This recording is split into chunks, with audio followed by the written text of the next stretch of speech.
बिस्मिल्लाहिर्रहमानिर्रहीम। अस्सलाम वालेकुम दोस्तों। प्रीवियस क्लास में हमने सी लैंग्वेज के अंदर डेटा टाइप्स के बारे में पढ़ा था और आज मज़ीद उसको देखेंगे। सबसे पहले मैं अपनी IDE को ओपन कर लेता हूँ। जिस एनवायरनमेंट पे हम काम कर रहे हैं उस एनवायरनमेंट को ओपन कर लेता हूँ और ये कुछ बने बनाए प्रोग्राम्स हैं जिनके ऊपर हमने काम किया था। बेसिकली बहुत सारे प्रोग्राम्स हैं जिनके बेसिस पे हमने काम किया था। ये भी एक प्रोग्राम था और उसके अलावा भी बहुत सारे प्रोग्राम्स थे जिन पे हमने काम किया था। ये हमारा जो था ये प्रीवियस क्लास का एक लेक्चर था जिसमें हमने कुछ राउंड फिगर्स, राउंड नंबर्स को देखा था और फ्लोटिंग पॉइंट्स नंबर्स को हमने देखा था डेटा टाइप के अंदर। ये चीज़ हमने क्लियर कर ली थी कि किस तरीके से आपने इस तरीके से आपने अपने प्रोग्राम का यूज़ करना है, इस्तेमाल करना है। और जो हमने फ्लोटिंग पॉइंट्स का यूज़ किया था वो भी हमने देख लिया था ऐसे प्रैक्टिकली, और कुछ राउंड्स नंबर्स आ रहे थे वो भी हमने यहाँ पर देख लिए थे। आज मज़ीद और थोड़ा सा हम आगे बढ़ेंगे, अपने प्रोग्राम्स को देखेंगे कि और मज़ीद हम क्या कर सकते हैं। देखें, सबसे पहले अगर हम बात करें किसी वेरिएबल की या किसी डेटा टाइप की, तो बहुत सारे डेटा टाइप्स का, यानी कि मैंने आप लोगों को प्रीवियस क्लास में बताया है कि कौन कौन से डेटा टाइप्स और डेटा टाइप का मतलब क्या होता है और डेटा टाइप्स क्यों यूज़ में आते हैं, उनका हम पहले से उनके ऊपर बात कर चुके हैं।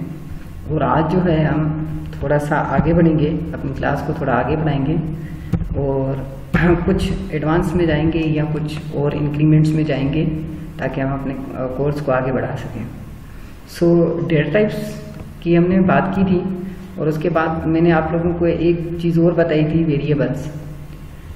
और वेरिएबल के बारे में मैंने आप लोगों को यही बताया था कि वेरिएबल्स जो हैं वो एक स्टोर रूम होता है जहाँ पर आप अपने यानी कि जो कोई भी आप डेटा है वो आप रख सकते हो। जैसे आपका वॉलेट होता है उसमें आप पैसे वगैरह रखते हो, तो एक स्टोर करने की एक जगह होती है जहाँ पर आप अपना डेटा को स्टोर कर सकते हो।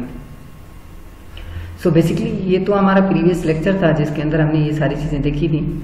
आज मज़ीद और देखेंगे कि और क्या क्या चीज़ें होती हैं या और हम क्या कर सकते हैं सी लैंग्वेज को यूज़ करते हुए। ये बेसिक टर्म्स थे, जो बेसिक चीज़ें थी वो मैंने बताई थी। अब डेटा टाइप्स के अगर बारे में बात करें तो डेटा टाइप्स मैंने पहले ही आप लोगों को बताया था कि 3 टाइप के डेटा टाइप्स होते हैं, डायरेक्ट और यूज़र डिफाइंड डेटा टाइप्स को हम आगे चलकर जैसे ही उनका यूज़ आएगा तो हम यूज़ कर लेंगे। और प्राइमरी डेटा टाइप जो होते हैं, फंडामेंटल डेटा टाइप जो होते हैं, उनकी बेसिक्स चीज़ें मैंने आप लोगों को क्लियर करवा दी थी। जैसे फ्लोट है, इंटीजर है और उसके बाद कैरेक्टर है या शॉर्ट है, डबल है। ये जस्ट वक्ती तौर पे जो हमने इनको यूज़ करना है उनको हमने यूज़ किया था। और जो ज़्यादा से ज़्यादा यूज़ होने वाला डेटा टाइप है वो इंटीजर और फ्लोट है। तो इंटीजर और फ्लोट के हमने एग्जांपल्स देखे थे और थोड़ा बहुत एक कैरेक्टर डेटा टाइप्स और शॉर्ट को भी हमने एज ए प्रैक्टिकली देखा था। आज हम थोड़ा सा और मज़ीद आगे बढ़ेंगे। वो होगा कि आज हम जो पढ़ने वाले हैं वो होगा कंट्रोल स्टेटमेंट्स। थोड़ा कंट्रोल स्टेटमेंट को हम देखेंगे। कंट्रोल स्टेटमेंट, अगर कंट्रोल स्टेटमेंट की बात की जाए तो कंट्रोल स्टेटमेंट रेफर करता है कि आपकी स्टेटमेंट मींस, देखें, आप जो भी काम कर रहे होते हो ना बॉडी पार्ट में, जैसे मैंने यहाँ पर लिखा है प्रिंटफ के अंदर लिखा है ए रिजल्ट इज दिस, जो भी है बिला बिला, इसको कहा जाता है स्टेटमेंट। यानी कि जो भी आप प्रोग्राम बना रहे हैं या जो आप काम कर रहे हैं, जो आप वर्क कर रहे हैं, जो आपका वर्किंग प्रोसेस चल रहा है, वो आपकी स्टेटमेंट होती है।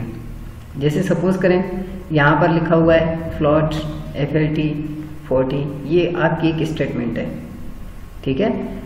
ये जितना भी यानी कि बॉडी पार्ट में हम काम कर रहे होते हैं वो हमारी एक स्टेटमेंट होती है।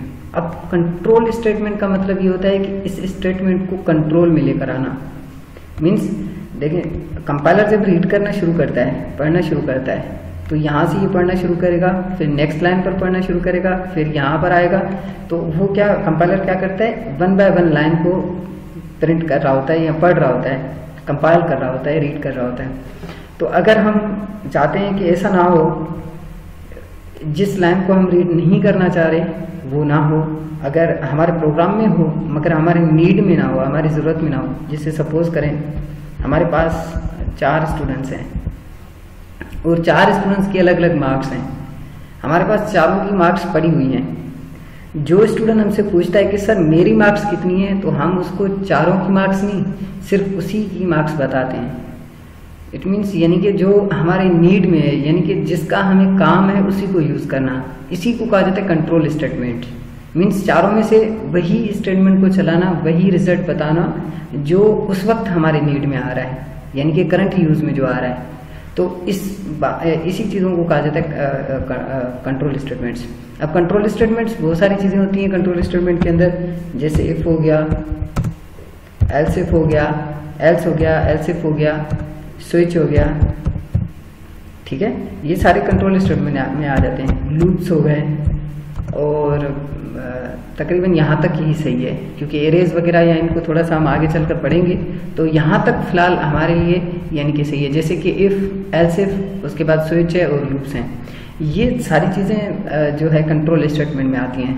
अब आप लोग अगर बेसिक लेवल के हो और आप लोगों को इनका नहीं पता, तो आप लोगों के लिए if, else if, switch, loops बहुत बड़ी बात होगी, और बहुत ज़्यादा यानी कि हम तो इनके ऊपर बहुत ज़्यादा काम करने वाले हैं, बहुत ज़्यादा इनके यूजेज देखने वाले हैं।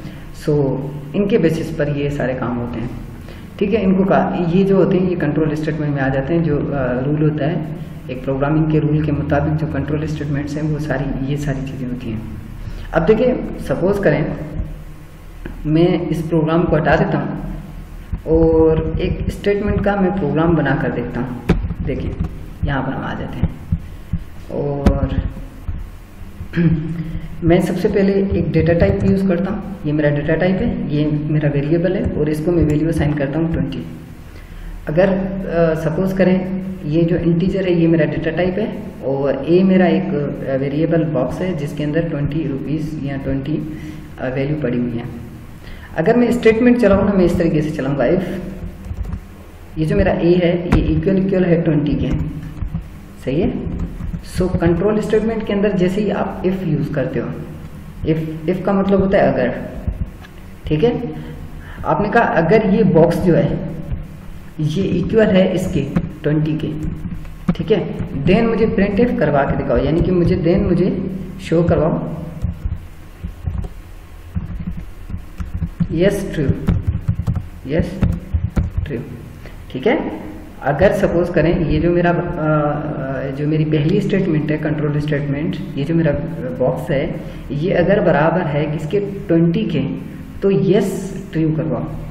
और देखें अगर सपोज करें, मैं आपको एक मिसाल दूँ, आप शॉप पर चले जाते हैं या आप किसी कंपनी में चले जाते हैं या आप कोई भी स्टेटमेंट चला रहे हैं, तो स्टेटमेंट के अंदर यही होता है, आप पहले एक कंडीशन रखते हो। जैसे सपोज करें आप किसी दुकान पे चले जाते हैं, किसी शॉप पर चले जाते हैं और आपको कोई सामान परचेज करना है, तो आप सबसे पहले उनसे क्वेश्चन करेंगे कि सर ये सामान आपके पास है, एंड सपोज आपको हैंड फ्री परचेज करनी है, तो आप दुकान पर जाकर कहेंगे हैंड फ्री है, तो अगर वो उससे मैच होगा तो क्या कहेगा यस ट्रू, यस मेरे पास है। एल्स अदरवाइज अगर नहीं होगी, तो जब अदरवाइज यानी कि अगर आपकी स्टेटमेंट के अंदर वो पार्ट आ जाता है जहाँ पर नो आ जाता है, मीन्स कि उसके पास वो चीज़ नहीं है, तो वहाँ पर हम यूज़ करते हैं एल्स को, ठीक है। वहाँ पर मैं प्रिंट एफ दे दूंगा, प्रिंट एफ, और यहाँ पर मैं लिख लूँगा नो, नो सही है। देखें सपोज करें यहाँ पर टर्मिनेट दे देते हैं। सपोज करें कि अगर आपकी कंडीशन मैच होती है तो यस ट्रू, नहीं तो नो, जाहिर सी बात है। तो कंट्रोल स्टेटमेंट इस तरीके से होती है। लेकिन सपोज करें एक क्लास में 2 स्टूडेंट्स हैं और मैं दोनों में से एक स्टूडेंट का नाम लेता हूँ, अगर होगा तो कहेगा यस, नहीं होगा तो नो। ये सेम इट इज एग्जांपल्स होते हैं सारे इनके। सो अगर इस प्रोग्राम को अभी चला कर देखें तो अभी इसका आंसर क्या आने वाला है, ट्रू, ठीक है। सो चला कर देखते हैं ट्रू आता है या फॉल्स आता है या नो आता है या कोई एरर वगैरह आता है। तो सबसे पहले हम इसको कंपाइल करेंगे। देखिए यहाँ पर आप आएंगे, ये इसके रन करने की शॉर्ट की है, कंट्रोल को पकड़कर F9 को प्रेस करेंगे तो ये प्रोग्राम जो है आपका रन हो जाएगा। रन मीन्स आपका प्रोग्राम चल जाएगा और जो भी आंसर होगा वो आपके सामने आ जाएगा। सो यहाँ पर हम अपने प्रोग्राम को चलाते हैं, यस ट्रू, आंसर आ रहा है यस ट्रू। यस ट्रू क्यों आ रहा है, क्योंकि देखिए यहाँ पर ए की वैल्यू जो है इससे ट्रू यानी कि मैच हो रही है, इस वजह से यस ट्रू आ रहा है। अदरवाइज अगर यहाँ पर मैं 21 कर दूँ तो आपके मुताबिक क्या आंसर आना चाहिए? चलो नो, सही है। सो यहाँ पर आ जाते हैं, no, answer is no, because ये जो है ये मैच नहीं हो पा रहा। A is not equal to, यानी कि ए जो है वो इक्वल नहीं है 21 के, क्योंकि वो उसकी वैल्यू जो करंट वैल्यू है वो 20 है।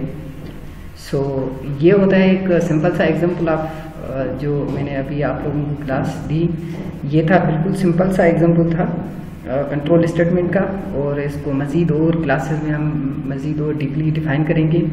सो आई होप कि ये सारी चीज़ें आप लोगों को क्लियर हो गई होंगी। एक बेसिक सा लेक्चर था, अगर इसमें किसी भी टाइप का क्वेश्चन हो तो आप प्लीज़ कमेंट बॉक्स में कमेंट करके आप मुझसे पूछ सकते हो। सो तब तक के लिए अपना ख्याल रखिएगा, अल्लाह हाफ़िज़।